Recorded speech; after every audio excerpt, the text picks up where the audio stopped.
Today's episode of the Nick Bahe Podcast is brought to you by Pella Windows and Doors. If you're thinking about some new windows or a new door, let me give you some assistance with where to start. First of all, you got to go with Pella. That's obvious. And with Pella, there are a couple of directions you can go to get things started. Number one, you can schedule a free in-home consultation. That's right, free. You'll get a Pella expert out to sit down with you, look at your home, and they are going to be able to put together a Greg McDermott-esque game plan for you that fits your home, your budget, your wants, and your needs. That's one option. Or option number two, you can head out to their showrooms. They got showrooms in Omaha and Lincoln. The showroom's really cool, man. Sometimes it helps to actually see the window, see the door, feel it, open it, close it to get a better feel for exactly what you're installing in your home. So the showroom is a great place to start as well. Any direction you go to start, just know that Pella can 100% provide window and door solutions to any home. Check them out online, PellaOmaha.com. That's PellaOmaha.com. And the Nick Bahe Podcast is brought to you by Runza. Been banging this drum. You got to get the Runza app. Like, go straight to the App Store right now and download it, because you can order food in the app, have it ready to be picked up in the restaurant. You can earn points for rewards. In fact, when you download the app, you can get $5 off your first order in the app. It's one of the best apps of all time. So go and download the Runza app. You can get Runza, get rewards, then get more Runza, all on the app. Runza makes it all better. Okay, so welcome back into the podcast. Few quick things before I set up today's pod. I got some big things coming with my podcast, man. Right in time for Husker football season. Got some big developments going on with the pod that I'm really, really excited about. So be on the lookout for some pretty cool stuff coming up here, really starting this week. Bo Root and I are going to be recording a big, massive, huge Nebraska football season preview coming up. So be on the lookout for that. And then, of course, we're going to have all the game recaps for the season, starting with the Illinois game coming up on August 28th. We'll have the recap pod pushed out for you. So got you completely covered on the Husker football front with some big things coming for the pod. But on today's podcast, I got a very special guest. This is on the pod today is the greatest player in the history of Creighton basketball, 3,000 points, three-time All American, National Player of the Year, and the newest member of the San Antonio Spurs, Doug McDermott, is on the podcast. Dougie recently signed a brand new 3-year, $42 million deal with the Spurs. Get paid, Dougie. I was able to catch up with Doug, and I wanted to get this pod out ASAP just because he just signed with the Spurs. He's fresh off of it, and I wanted to get this pod out as soon as I could. Doug's coming off a career year with the Indiana Pacers. Career high in points, 13 points per game off the bench for Indiana. Had a great season. Couple of nuggets about Doug. Last season, Doug was one of 10 players to make over 100 threes while shooting over 50% from the field. Pretty good. Also, another nugget for you. Doug is one of only 9 active players in the NBA with over 600 three-pointers while shooting over 40% from three. Pretty impressive stuff. Really, really impressive resume Dougie's built up. He's starting to kind of settle in to his own in the NBA. This is a great chat, man. We did a deep dive on, why he wanted to sign with the Spurs, kind of what he's learned so far through, the first 6-7 years in the NBA. We talked about, kind of all that goes into how he trains and gets ready for each season, what he thinks about when he's shooting, a bunch of different stuff. And then we talked a little bit about Bruce Rasmussen, the newest member of the Creighton basketball team with the recruiting class that's already here, the top 5 class. Doug's got some thoughts on those guys. Just hit on a bunch of different stuff. So let's get to it. Here's my podcast chat with former Blue Jay legend and current member of the San Antonio Spurs, Doug McDermott. Enjoy. All right, online now, Dougie McBuckets, Doug McDermott, newest member of the San Antonio Spurs, which we're going to get into quite a bit here. Dougie, how are things? How are you, pal? Doing well, Nick. I appreciate you having me. It's been a while, Yeah. it's been a crazy summer, just kind of anticipating what's going to happen. And, I'm just super excited, to be a Spur. Yeah. It's kind of it's a first-class organization and, just kind of the gold standard of the league. So just to be able to join a place like that, I'm thrilled. Right. Take me through, let's just get right into the Spurs, because what was it about that situation? I mean, you signed a 3-year deal with San Antonio. I'd imagine you had other suitors and other, opportunities to consider. What was it about San Antonio that appealed to you? Yeah, I think it just, obviously, just their reputation, of developing guys and, playing there throughout the years, just the way they play. I think it just fits my game really well. I think Popovich is obviously one of the best coaches of all time.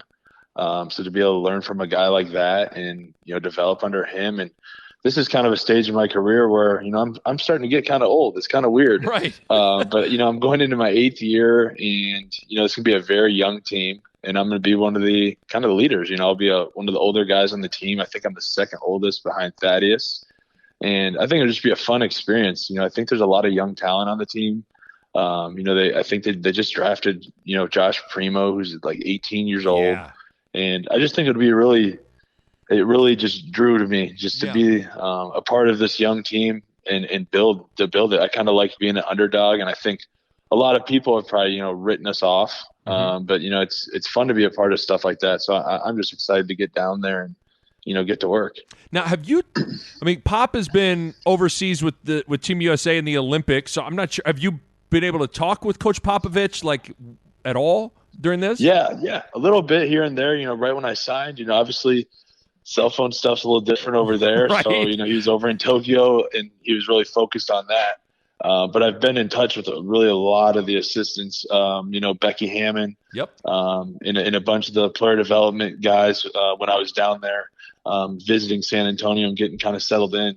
They were all around, and then they had to take off for Vegas. So just initially just saying hello and getting to know them a little bit, but I'm going to go down there probably after Labor Day and really spend some time with all of them. So I'm just really excited, man. I mean, it's one of the best staffs, in RC Buford, the head of the whole operation. I've gotten to know his son really well, Chase. He played at KU, and he was actually on staff with us in Chicago under Fred. So just kind of had a connection there, and I just always respected, obviously Popovich and RC. And just always had, I've always had interest in playing there. So to get something done is just, it's a dream come true. Yeah, I've always, it's when people have talked to me and asked me about you, I always say, Doug's one of those guys, he needs to get in the right system. And I always say, like the Spurs. Like that, I always say, I always throw out two teams. I always say, like the Spurs or like how the Warriors play, like where the ball really moves and all that. Like, it's just cool. When I saw it, I was like, "Oh yes," because they are, they're not stuck in the Stone Age or anything like that. They're not running flex or something like that. But they're like, but they really move the ball. There's not a lot of ISO. You know what I mean? It's stuff that suits your game well. For sure, yeah. And I think, these last 2 or 3 years in Indiana have been obviously really good for me, and I can't thank them enough, right. For, really believing in me and taking me in, 3 years ago and just kind of letting me play, just a really fun system to play in. Obviously, I played with some really good players there that really helped me out a ton. So, I have to give a lot of credit to, Nate McMillan and Chad Buchanan, Kevin Pritchard, and, Nate Bjorkgren for this past season. Just let me play through a lot of mistakes because I definitely wouldn't be here without them. But the Spurs, it's that team you grew up watching, right. The way they play, everyone in college, like you're like the coaches will yell at you, let's start moving the ball like the Spurs, right. just they're known for just their unselfish play. So that just fits me so well in the way I play. Cause I'm not going to ISO you and I'm not going to take you off the dribble necessarily. I really rely on just playing with really good unselfish players. Yeah, I mean, you bring up Indiana, and I mean, you had a not a good year, a career year this last year. It was a career high in points. You shot 53% from the floor, and I was reading up on some stuff. It's kind of amazing to think about when you hear things like. So you were one of 10 players in the NBA to make over 100 3-pointers while shooting over 50% from the field last year.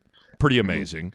And then you're one of only 9 active players in the NBA with over 600 3-pointers while shooting at least 40% from 3. Like I feel like last year in particular, you really started to kind of come into your own. Did you feel that way? Like, did you feel like some stuff was really starting to click for you?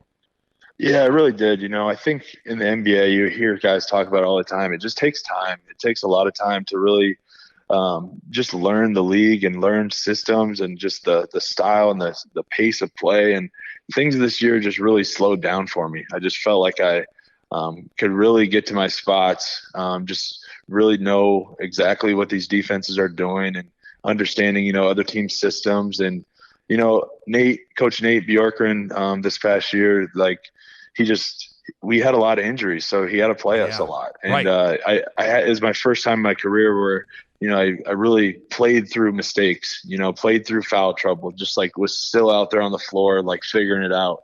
Regardless if I missed my first 5 threes or made my first 5 threes, I was still out there in crunch time. And that was the biggest learning experience for me. And I think it helped me out a ton, and just my confidence and just being able to play through mistakes and just knowing that, it's a long game and, there's a long season, there's a lot of opportunities ahead. And that was the main thing for me. It really all slowed down and it all clicked. And, I'm just extremely thankful of the opportunity because, I wouldn't be here now. And I think it's going to be huge for me going forward as well. Because what have you – I mean, you kind of went there with what you've learned over the years. Like, when you think back to being in Chicago, your rookie year, second year, like, are you physically a better player now, or is the improvement more mentally, or is it both? It's a little bit of both. I think whenever you go in a situation where you're not playing a ton, your rookie year, it's tough mentally because you question yourself a little, like, am I ready for this? There's some doubt that creeps in for sure, to be honest. And, I think that was a really challenging year for me. But I looked back at it and, I wouldn't have it any other way because I've learned the hard way. Some guys get to come in and, play right away as rookies, and it's easy for them. And I just really grinded. And I've ever since then, I've just had this attitude that I'm still a rookie and I still got to work for everything. And I never have gotten comfortable, in the league. So I think that's really helped me.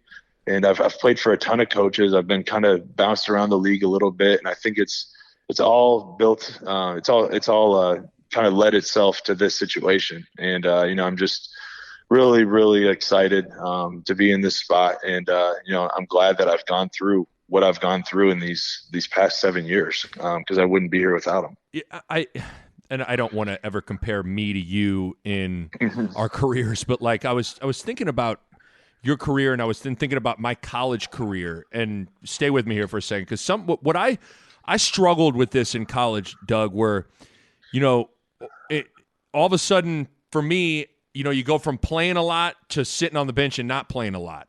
I had a hard time staying confident when I wasn't playing.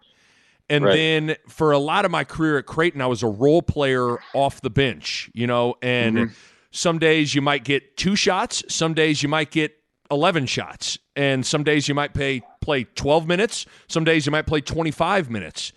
Those are hard places to be in. How have you navigated it? Now, you've talked about that mentality of trying to continue to grind and be have that rookie mentality, if you will. But how have you managed that? Because I know for a lot of people, like being a guy off the bench, coming off the bench to shoot and score is harder than people think. Right, it really is, and it's been a huge learning experience. There's been some ups and downs with it, obviously. And it's one of those deals, like you come to the NBA and, I would compare it to like when you were in high school, you were the best player on the floor, you're the best player on your team. And that's kind of how I was in college. And you get any opportunity you want and you kind of get used to that. And then you get to the NBA and everyone's the best player on their college team. Everyone is that kind of caliber of player, and they've been doing it for a really long time. So you just got to mentally just know that, it's going to take some time. And for me, I was playing a 4-man my whole college career, and I've had to transition into like a wing and running off pin downs at the highest level. So I've kind of had to change my game. And it's not easy to change your game when you're playing in the NBA. Like you have to really, really, it takes time. It takes a lot of work.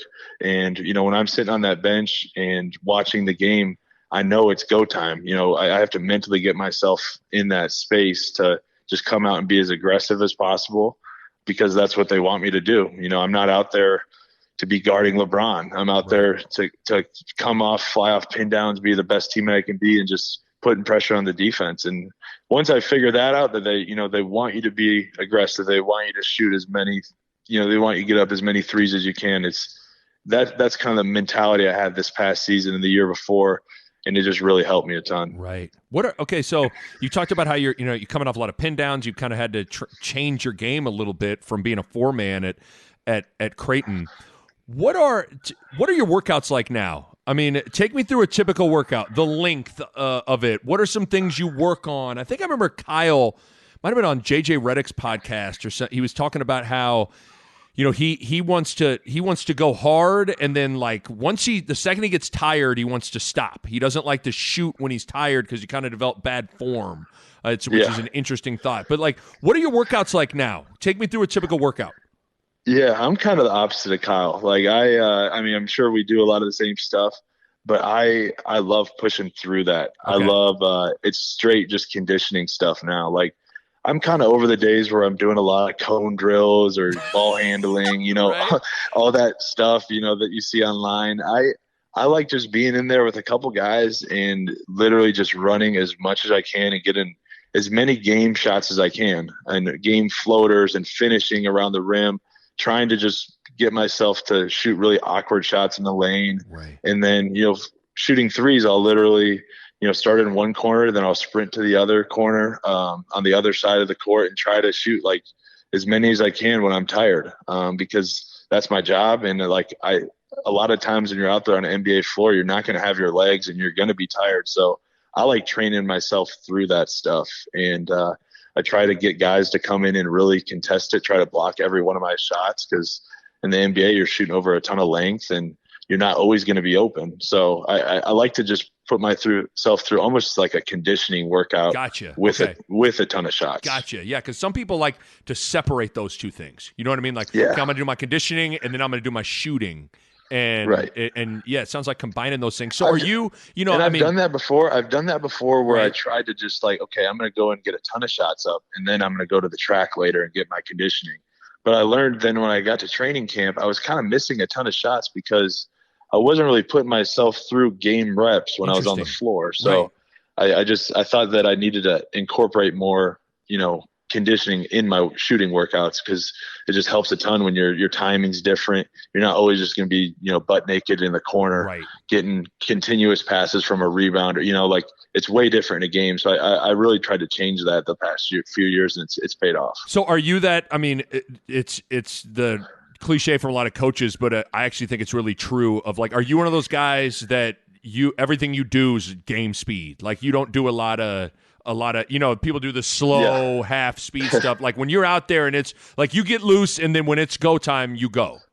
And it's go time. And I'm telling you, Nick, I have times where, I learned a lot when I was in Chicago, because there was some guys around that were still around kind of in the glory days of the Bulls with Steve Kerr and, MJ. And they used to tell me a bunch of Steve Kerr drills, and I was coming off the bench just stiff a lot. So sometimes I don't even get loose. I just go out there and I start trying to do these conditioning shots right away, because you're not loose when you're coming into an NBA game. You're sitting there for, 10, 15 minutes, you're doing the national anthem, starting lineups, you're sitting there on the bench. Like, so I like to kind of train myself where I'm not warmed up. I'm going out there and this is my first shot. And if I don't make it, that's like equivalent to missing your first shot in a game. So right. I really try and train my mind to get used to that stuff. And my trainers probably hate me because it's a conditioning workout for them too. But I try and do as much as I can where I'm really simulating, an actual game. Do you have a shot thought? Like, okay, I have to hold my release. My shoulder's got to be square. Do you have do you try to have one prevailing thought?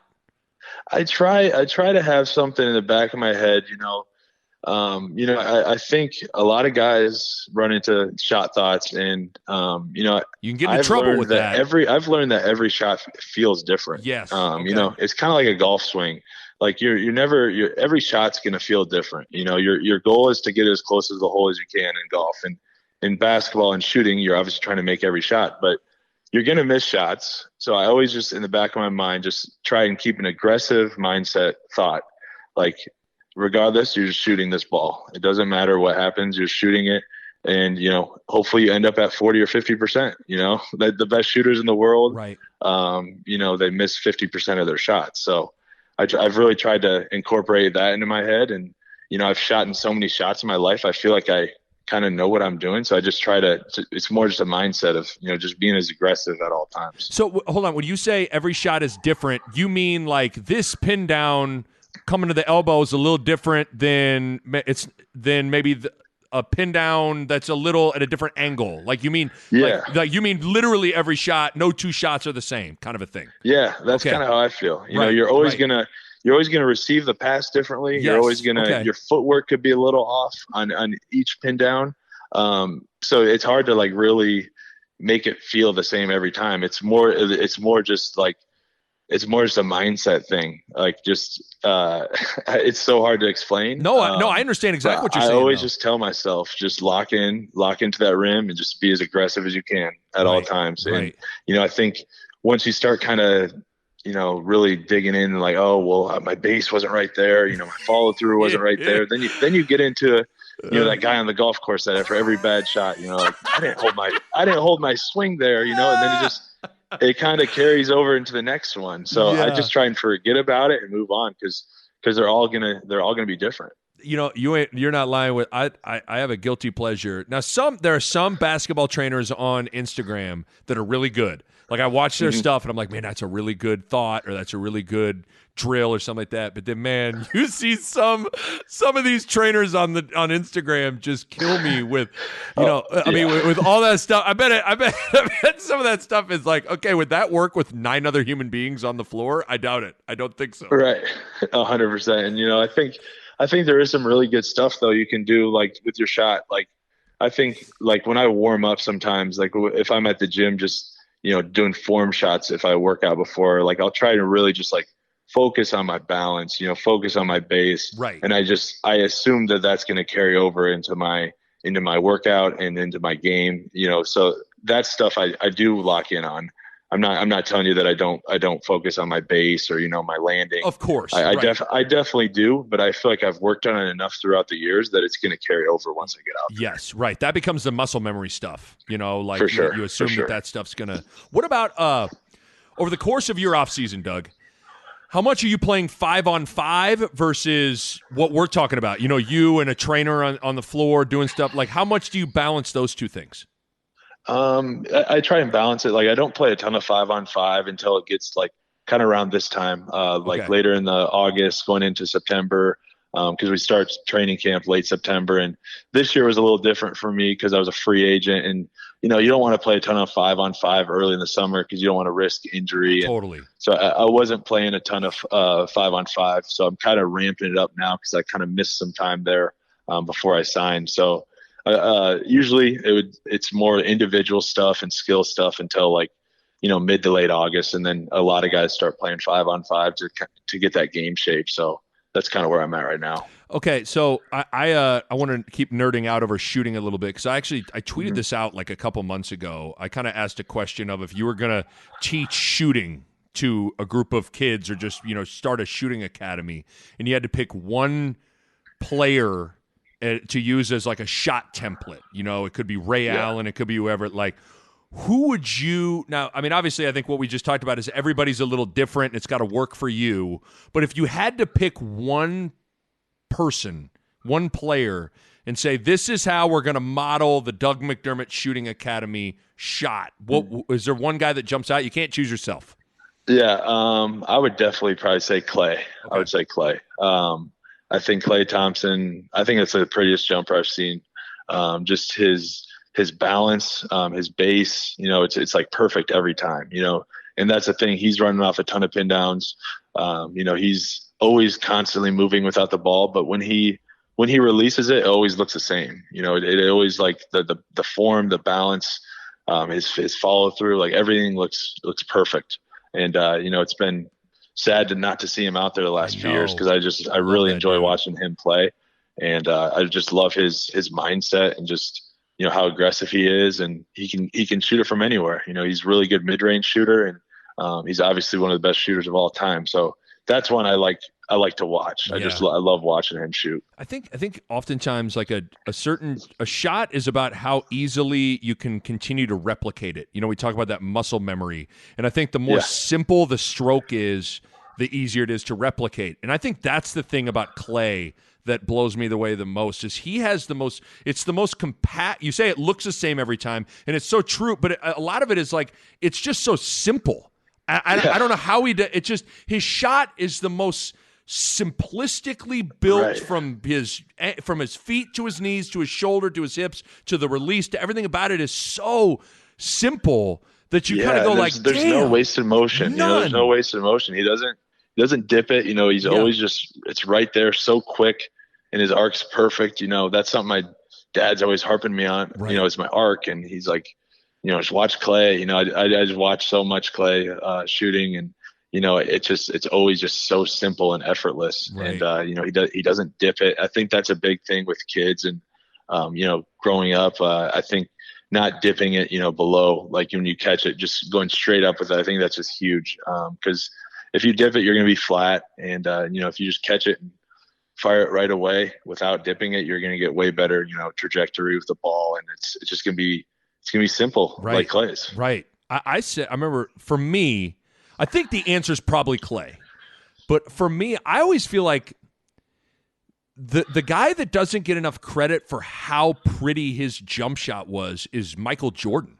Like, I actually think he's got a very – because even he's a guy we talk about, Clay, like no matter what he does on the floor, like his shot always looks the same. I kind of think the same thing with Jordan, whether it's a kick-out three, a pull-up jumper, a fadeaway. Like, he's got a very compact, good-looking jumper, too, to me. He really does. And, his mid-range was obviously just on, it was 100%. He just didn't miss those. And, I think, being a little younger, I didn't really, I remember watching MJ, but I don't really remember watching MJ. I have to watch highlights. It's harder for me to, to remember how good this guy was, and how pretty his shot was. Right. But in terms of recent times, like Clay, Ray Allen. Yeah, Ray's got a pretty one. I mean, those guys just, and even Kyle. I mean, Kyle's is so pretty. And Kyle's the kind of guy that can change his shot, and it looks different sometimes, but it's always it's just pretty. I don't know if it's just because he's Kyle Korver, but it just looks pretty every time. It does, doesn't it? Just even his shot, two people he can make a shot and someone else can make a shot, and Kyle's just looks better. For some reason, it sounds different. It sounds different.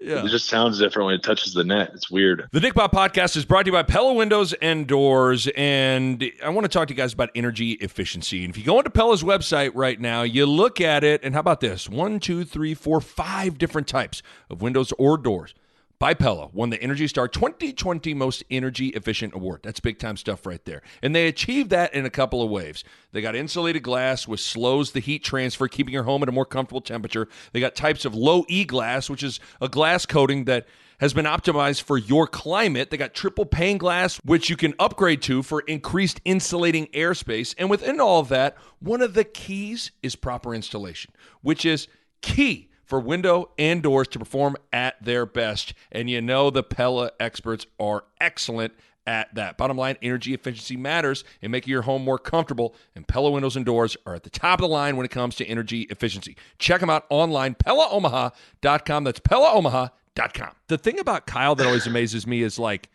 because you're developing this a little bit, but Kyle could come screaming off a pin down. I'm talking dead sprint, turn and shoot, and you think oh, that's a wild shot. But if you really slow-mo it and look at just him shooting, he gets square. He, the ball's in the right spot. The release is good. He might be moving quickly and moving maybe parallel from the rim. But if you just look at how he's delivering the ball to the hoop, it's perfect. But somehow you can do that going 100 miles per hour. Yeah, it's so impressive. And honestly, that's kind of where I started watching a ton of Kyle, obviously, when I was in college, just my senior year. He came back and played pickup with us a few times, and just watching him work out, and I was like, okay, this is a different level of shooting. Right. It's he's really working on these pin downs, and he's not doing a lot of spot up stuff. He's come flying off 100 miles an hour and stopping himself and it looks effortless, Right. coming, and he's running a full sprint. So that stuff's really helped me, just watching Kyle and learning from him, and other guys in the league like JJ Redick, and guys like that who I've really relied on. And it's always good to have guys that have come before you that you can always look back and watch their film, and it's super helpful. We talked about this a little bit before we turn on the mics here and started recording, but you've now played and lived in the NBA. You've been in Chicago, Oklahoma City, New York, Dallas, Indiana, and now San Antonio. That's like 6 cities in 7 years. A lot of people, I think, from fans of the NBA, we just think, okay, just why don't you just go play?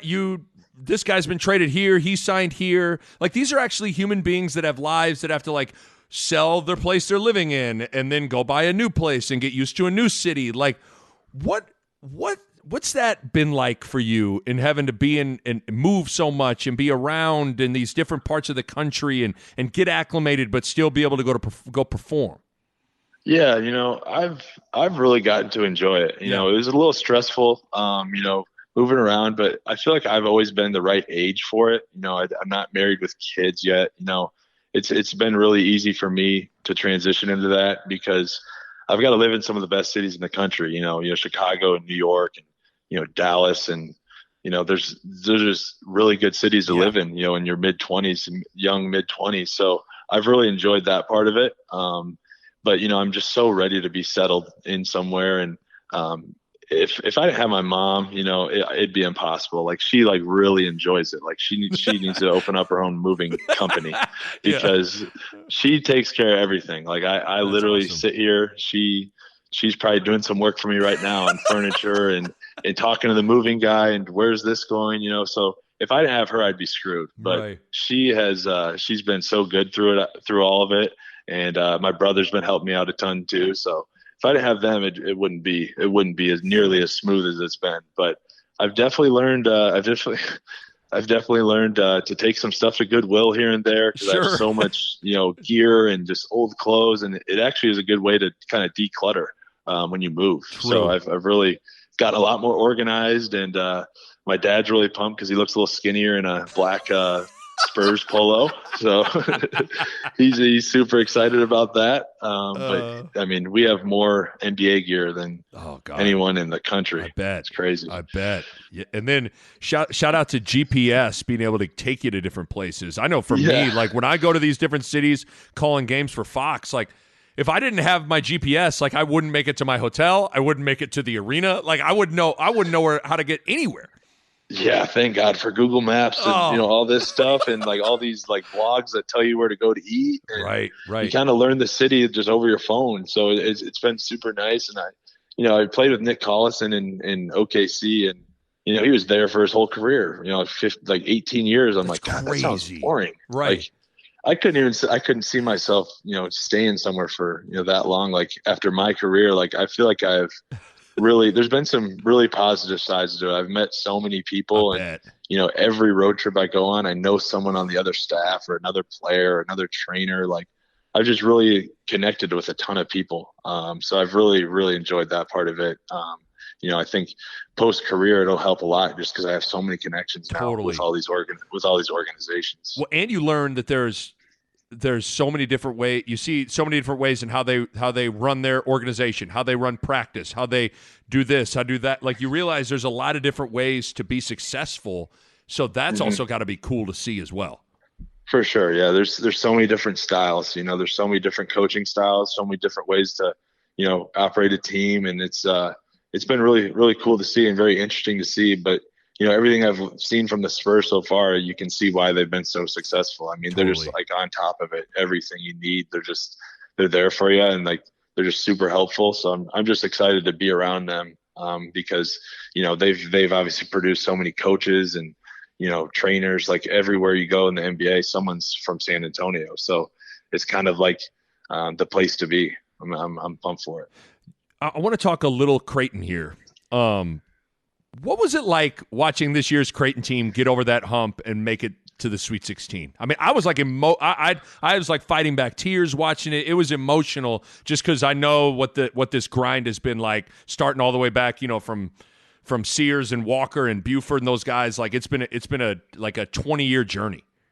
Man, it was so exciting to watch. I just it was so cool that it got to happen in Indianapolis, Yep. Where I was, and it just sucked I couldn't go to any of the games. But just that group alone has done so much for Creighton and Omaha. I don't think those guys get enough credit. Like Marcus and Mitch and DJ, Denzel. All those guys have put in so much, to get to this point, and just to be an alum. Just watching as a proud alum.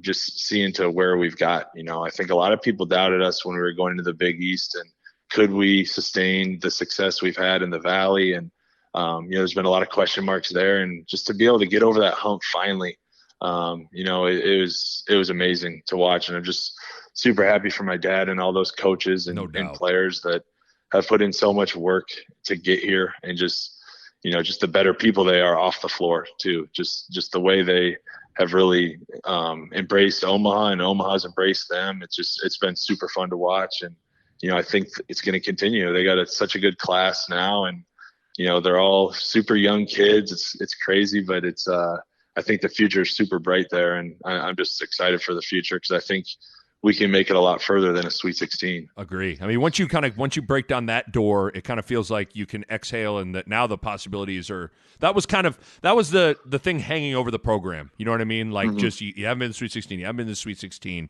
and now that door's been beat down, you feel like now, hey, anything's possible. Did you? 100%. Did you feel like, was there any part of you that when you watched it thought, man, fuck, that was supposed to be me? That was supposed to be us. Like, because you had 3 games where, and I know we got to the tournament, and I know that's a weird feeling for people, like, was there a part of you that drummed up old wounds too, of being like, oh, how did we not make it to the Sweet 16? Yeah, man, a little bit. It's one of those deals. It's like, God, we were so good, and we just played so bad in that game, and it's one of those deals you just like can't get over. Right. So there's a part of me that's like, God, I wish that could have been us. I really wish that could have been us. But you can't be too mad because you're just like, you're so happy for your alma mater. Right. No question. No question. I definitely felt it when I got to San Antonio because I was like, I was gonna say, this is the arena. Yeah. So we got to redeem ourselves there. But I definitely look back. I don't think about the Baylor game too much. I always just think about, the good times we had, and, how good of a team we were and what we did transitioning into the Big East. I mean, if we wouldn't have done that, we wouldn't have gotten these recruits, Marcus and Mitch and all those guys. They wouldn't even be here, Totally. So Yep. You got to look at it like that too. Totally. What we did, obviously what your guys' groups did, and Kyle's group and Sears and Dana and all those guys, it's just all led to this. So Right. You got to give credit to everyone. And it really felt like we were a part of that. It wasn't just them. It was all of us. So You got to still have that mindset, and hopefully you make a Final Four. You never know. Right. Hopefully the sky's the limit for this program because, it's such a good university in the Big East, and who the hell knows what's going to happen in college athletics, but it's a good time to be a Blue Jay fan, and I think the future is super bright. Let's talk about our guy Bruce Rasmussen. Just a legend, man. I mean, the most influential figure in the history of Creighton athletics. I mean, there's going to be a statue for the guy. I mean, he almost spent 3 full decades building Creighton into what it is. What you guys had a pretty special relationship. You and Ras did. When you think of Ras, what do you think of now that he's retiring? Man, I still can't. It's still hard to believe, that he's done. It's just that's all I've known. It's all Creighton's known is Ras. He's been there for so long, and it's definitely an emotional day when he announced it. I was actually back in Omaha a couple of days before that, and I kind of got word of it, and I was in there working out at the facility, and I just went up to his office, and he wasn't in there, and I started to write a letter. I was writing a letter and just leave it on his desk. But as I was like finishing up, Ras came in. So it was perfect. We had a really good sit down. We talked for like 45 minutes and just kind of reminiscing on old times. And, it feels like yesterday. I was 17 years old, showing up at Creighton and on my visit when Dana was there, and Bruce was there in the old gym. He's around every day. I sat with him in his office on the recruiting visit, and I thought that was really unique because I didn't experience that on every visit I went on, and so that just set the tone on the kind of guy he is. He sat down with me and my mom in his office, and he told me, he's like, I think you're going to be a really special player. Like, I think you just have Creighton written all over you.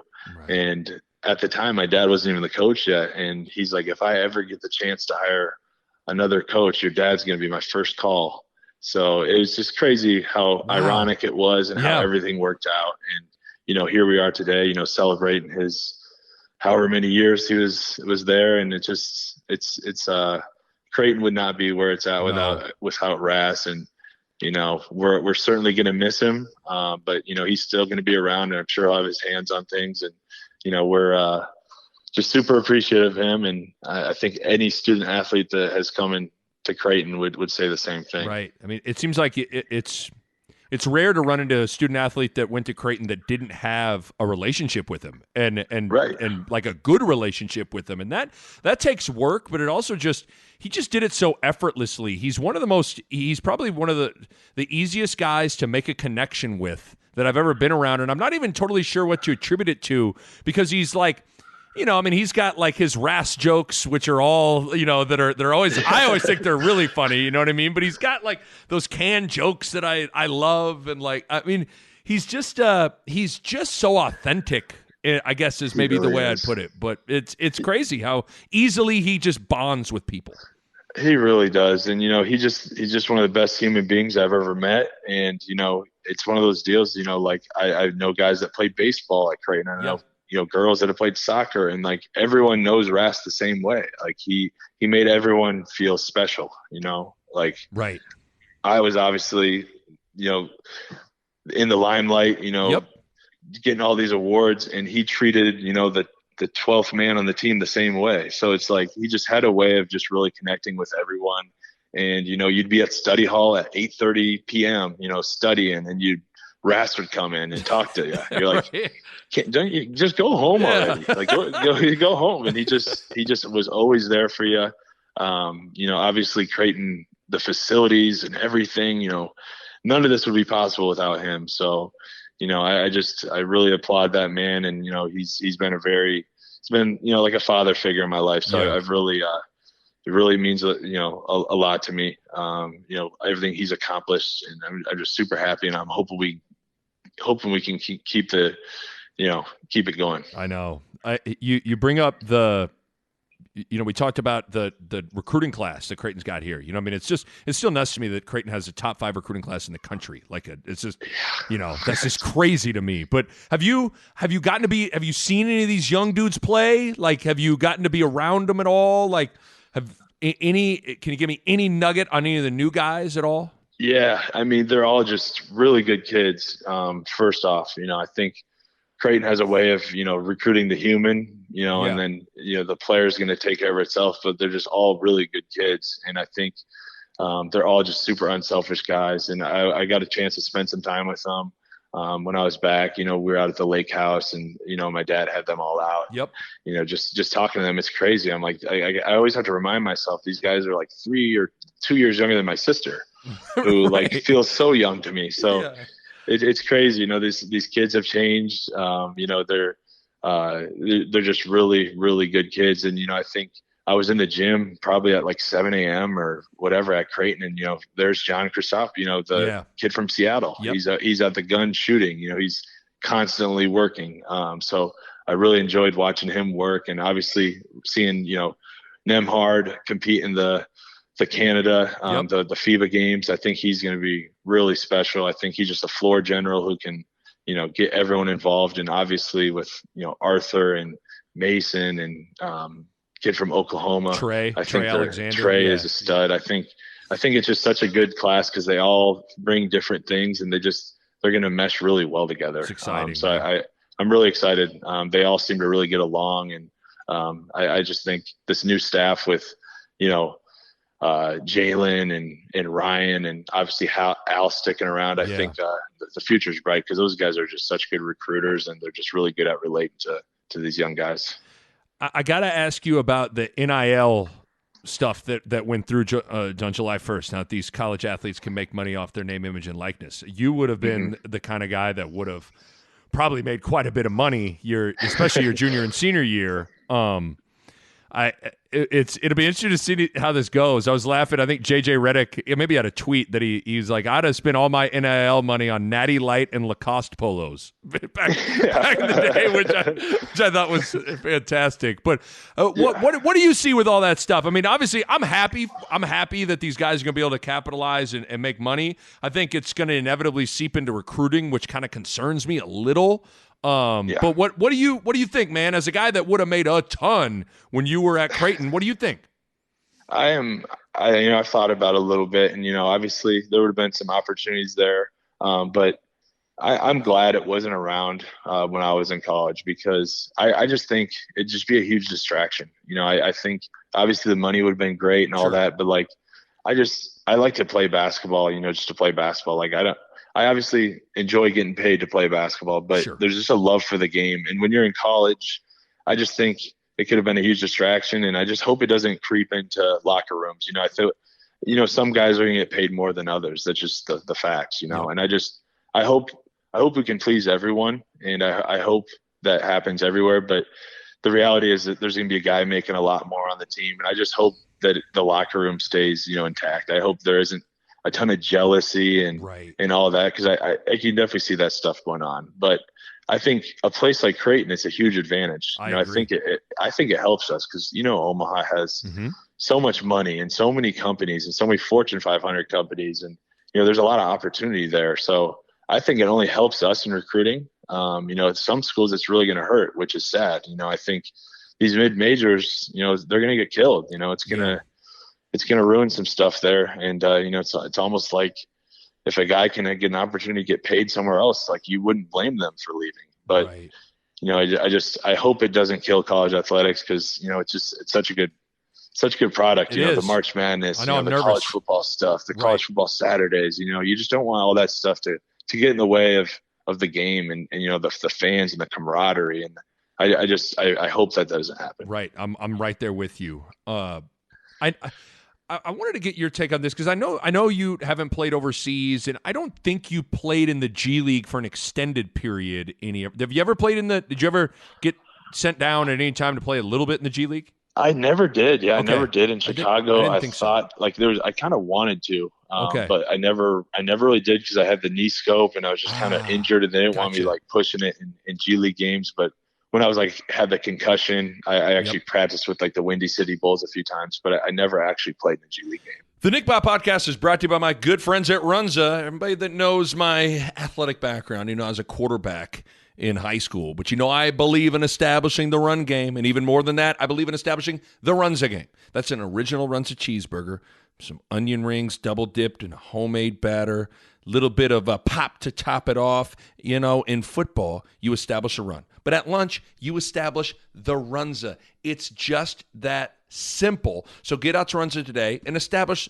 the Runza game, or check out the delicious salads. You got the chicken bacon ranch salad, sweet berry chicken salad, and my personal favorite, the Southwest chicken salad. You got to get out to Runza, establish a Runza game, or get a salad. Either way, you are going to leave satisfied. Runza makes it all better. The reason I bring that up is I'm curious how you see the decisions that players have now. Some of these players, they have the a guy even like Marcus Zagorowski, Tyshawn a year ago. You had the same one. I know we've talked about this, but it seems like there are almost more options now where you can stay in college, you can leave and try to go be in the NBA, you can be in the G League, you can go overseas. You even see now there's this, I think it's called Overtime Elite. It's this new professional basketball league where I think they just paid some high school 4-star kid $1.2 million or something like that, which that's just holy shit, It's crazy, it's crazy. I guess as someone that now you are a very well-traveled basketball guy, how do you see the decisions that players have in weighing all of that stuff? Man, it's overwhelming. It's crazy. It's just, there's so much stuff that, goes on now in AAU. You got so many people in your ear, and it's there's just a lot going on. But I'm glad these kids have opportunities to do what they want. It's good to see. I think obviously if you're going G League route, you're kind of betting on yourself a little bit. Like obviously it worked out for the guys this year with Jalen Green and Kuminga. Yep. But I think you have to be a pretty consensus top 5 guy in the country. I think it's gonna be tough for guys that are kind of on the fence. I think it's going to be more popular with those, those really blue chip 5-star guys. And then I think the NIL is really going to help with, I think it could help the college game a lot, because if a guy is on the fence of going pro or staying, and they might not get drafted, you can come back to your senior year and make, some money. Yes. So I think that stuff could be huge, because, when I was deciding on between, going after my junior year or coming back my senior year, you obviously think about the money a little bit, but if I had opportunity to make a ton while I'm in college, so obviously you'd want to take that. So I think it's going to help with kids like that might not be a great NBA player, but a really good college player. It'll help them a lot, financially, by sticking around in college. Right.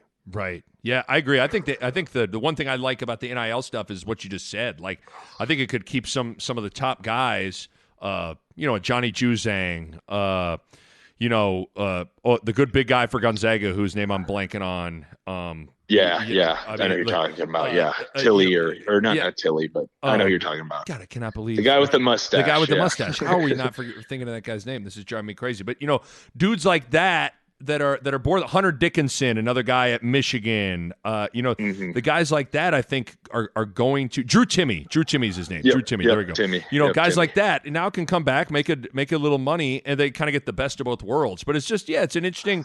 It's guys have options now. Options are good. I also think there's this weird thing. I don't know if you agree with this, but sometimes I get worried about take a guy like Jalen Green. I feel like the G League is a weird place where you're on a team, but it's not really everyone's individually. Everybody's kind of thinking about themselves, and even now they'll send somebody down. And this guy's now all of a sudden somebody that was on Oklahoma City Thunder's team's got to go play for Grant Gibbs, and Gibbs is mandated to play him 25 minutes for the next 4 games, and then that guy's gone. That creates a weird thing where it's the whole operating within the team and building a system is it's just different than when you're playing for Tom Izzo at Michigan State or something like that. So I think there's also something that gets lost a little bit when guys don't play college, and maybe I'm just seeing what I want to see. No, I definitely agree with that. Yeah, there is an aspect to that. And, I think when I was in college, Kyle Korver used to tell me all the time, you can't put a price tag on, another year of college. So that's another thing. These kids, they're missing out on, maybe the best year of their life, going to a Michigan State or a Kentucky or a Creighton, where you really get to experience, the college life. You get to be around a team. You get to have that camaraderie in the locker room when you're not just traveling to G League cities, and guys are kind of thinking about their next contract, and it's different basketball for sure. So I think there's some pros and cons to it, because I think guys like Jonathan Kuminga and Jalen Green, they probably really benefited from learning from Jarrett Jack or learning from Amir Johnson, guys that played in the league for 15, 20 years. They get to lean on them, but you're not going to get that everywhere you go. So there's some pros and cons to it, but I agree with you. I think there's something about being in a locker room with a lot of guys your same age, going to a college football tailgate, or going to a restaurant or going to a bar, get a beer. You can't really you can't put a price tag on that, and I think it really kind of helps your development as a guy, as a human. I think that stuff's huge. By the way, I ended up bringing up Grant Gibbs there, who's the head coach of Oklahoma City's G League team, and he was actually their summer league coach for OKC here in Vegas. Do you guys ever talk shop like this with coaching stuff? Does he ever or is it all still just laughs and giggles with Gibbs when you call him up, man? We do a little bit of both. I was actually just talking to him today because he's stuck in his hotel in Vegas, quarantined because he got COVID. Oh, great. So he wasn't able to really coach their last 4 or 5 games. So he's he's probably in there grinding, watching film right now. Who knows? But he definitely hits me up with questions from time to time, about certain guys. And obviously he's coached a lot of guys, not that I played with, but just he likes my opinion on stuff. Absolutely. And I've played for a ton of coaches, so he picks my brain on stuff like that too. So Gibbs he's one of a kind. He's a great friend, and I think he's got a hell of a future as a coach because he relates so well to players and very brilliant mind basketball wise. And I talk to guys from OKC all the time, and they just rave about him. So whenever you're in that organization and thriving, you got a good career path ahead. So I'm just really, really happy for him, and just to see him have all the success has been great. I can't believe that we've gone this far, and I haven't asked you about the biggest news of the offseason here, and that's the fact that Ethan Wragge got married. The lumberjack has been tamed. Wragge's wifed up now, huh? He is. I got a chance to go to that wedding out in Colorado, and it's kind of a running joke between us. We were kind of on the playoff fringe there with the Pacers. We were in the play-in game, and Wragge's wedding was like, I think it was Memorial Day weekend, and we were like, is Doug going to be done in time? What's going to happen here? And they were all like following the play-in game. Right, if we would have made the playoffs, obviously I would have been thrilled. But they all wanted me at the wedding. Right. I think they're happy to see us lose. And a couple of his friends texted me, "We know why you lost that. You wanted to be at the wedding." So he met a great girl in Chicago, and they got married, and they're living out in Denver. So really happy for Ethan, and I always get a chance to catch up with him when we come play the Nuggets. So get a chance to see him a little more now that we're on the West. Now that we're in the West, that's true. More Wragge in your life is always a good I don't know if that's good or bad. I don't know, depending on how you want to look at it. I'm not totally sure. I think you must have been probably doing some you were probably doing some Team USA stuff, because I had Gibbs and Wragge came to my wedding, and Gibbs and Wragge, their wedding gift to me and Kim was a bottle of Barton's vodka, the cheapest vodka you could get. They bought us a handle of Barton's vodka that still, we've not drank it, but I can't get myself to part ways with it. It's sitting in my liquor cabinet upstairs. But whenever I think of Wragge and Gibbs and marriage or anything like that, I just think of a fucking bottle of Barton's vodka. That's the most Gibbs and Wragge thing of all time, isn't it? And, I've probably had plenty of those bottles in their dorm room at Opus back in the day. Those were some times for sure. The perfect wedding gift from those two guys. It was fantastic. I love it. Dougie McDermott. Doug, went almost an hour, man. I appreciate your time. I cannot wait to watch you ball out for the Spurs. I need to get my Spurs gear right so I can be repping you, when I'm walking around the streets of Omaha and Lincoln, man. But congratulations on everything, man. I appreciate it. You got it, Doug. Thank you, pal. Yep, we'll get you guys down to a game sometime in San Antonio, and we'll play a little golf maybe. So, that's music. It's always good catching up, Nick. I appreciate it, man. You got it, Doug. Thanks, pal. Yeah. All right, my thanks to Pella. If you're thinking about a new window or a new door, now is the time. Check them out online on the web at PellaOmaha.com. That's PellaOmaha.com. And my thanks to my good friends at Runza. Best fries on the planet, great burgers, cheese Runza, delicious. The food is simply fantastic.